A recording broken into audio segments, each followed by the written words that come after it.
Metropolitan Police Department. At approximately 2:15 this afternoon, members of the DC National Guard were on high visibility patrols in the area of 17th and I Street Northwest when a suspect came around the corner, raised his arm with a firearm and discharged it at the National Guard members. The National Guard members, there were other members that were in the area. They were able to, after some back and forth, able to subdue the individual and bring them into custody.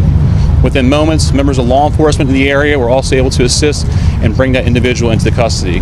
At this time, as the director mentioned, the National Guard members are being treated at a local hospital. DC Fire and EMS responded to the scene to provide first aid for those individuals and transport them to a local hospital.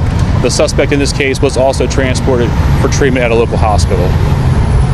Madam Mayor? Thank you. I'm Muriel Bowser. I'm the mayor of Washington. Mayor, does this validate the need for the National Guard here in D.C.?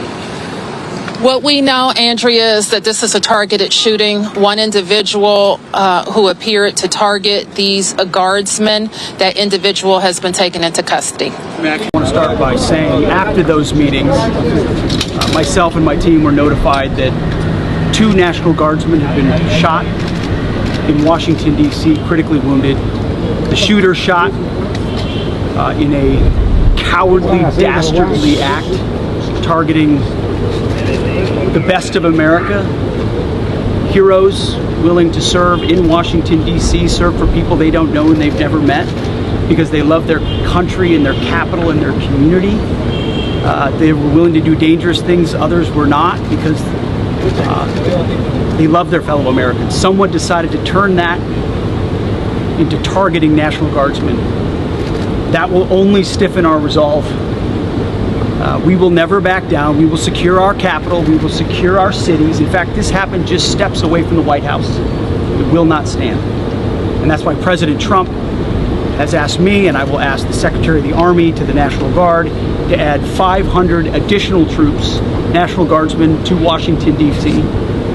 This will only stiffen our resolve to ensure that we make Washington, D.C. safe and beautiful. The drop in crime has been historic. The increase in safety and security has been historic. But if criminals want to conduct things like this, violence against America's best, we will never back down. President Trump will never back down. That's why the American people elected him. America and our warriors, our National Guardsmen, are strong. And so we're following this very closely. We're getting information rapidly. And I mentioned the faith of this country, the Christian faith, the prayers. I would ask for prayers for our National Guardsmen. Excuse me, Mr. P. Appeals to heaven for our National Guardsmen, for their families, on bended knee as a War Department, as a nation. Excuse me. We will never back down. Excuse we think about them right now.